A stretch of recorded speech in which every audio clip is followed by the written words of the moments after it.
Assalamualaikum warahmatullahi wabarakatuh. Apa kabar adik-adik semua? Bertemu kembali dengan kakak. Pada kesempatan kali ini kakak akan menjelaskan mengenai gaya dan hukum 1 Newton. Nah, pasti adik-adik penasaran kan apakah itu gaya dan hukum 1 Newton?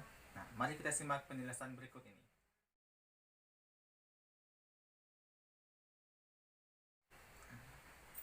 Gaya adalah tarikan dan dorongan yang diberikan kepada suatu benda sehingga benda tersebut dapat bergerak, berubah arah, atau bahkan berubah bentuk. Gaya itu terbagi menjadi dua. Yang pertama gaya tarikan dan gaya dorongan. Nah, gaya tarik adalah gaya yang dihasilkan oleh gerakan tarik-menarik pada suatu benda. Contohnya ketika kita bermain tarik tambang. Nah, sedangkan gaya dorongan adalah gaya yang dihasilkan dari kegiatan mendorong suatu benda. Contohnya ketika kita mendorong meja. Dengan adanya gaya tarikan dan gaya dorongan ini, maka terjadilah perubahan dan perpindahan terhadap suatu benda. Nah, perpindahan adalah perubahan posisi yang dialami oleh suatu benda akibat diberikan adanya gaya. Nah, misalnya bus yang berada di halte A kemudian berpindah ke halte B. Nah, sedangkan perubahan adalah perubahan bentuk yang dialami oleh suatu benda akibat adanya gaya. Nah, contohnya ketika kita bermain pelatisin.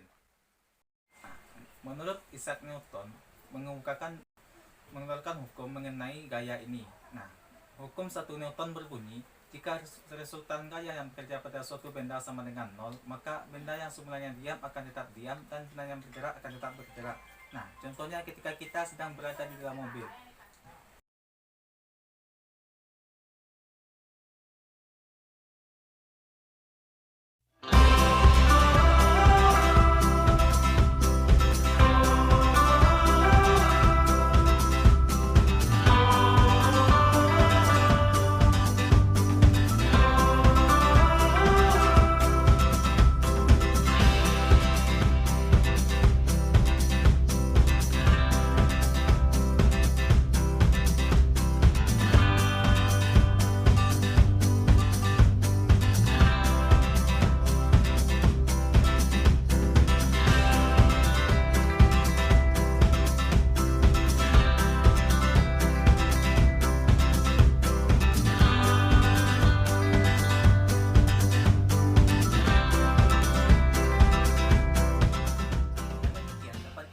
Bahwa gaya adalah tarikan atau dorongan yang dialami oleh suatu benda.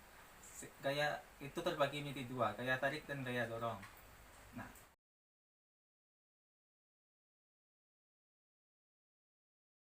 sekian penjelasan kita kali ini. Sampai jumpa pada penjelasan berikutnya. Terima kasih. Wassalamualaikum warahmatullahi wabarakatuh.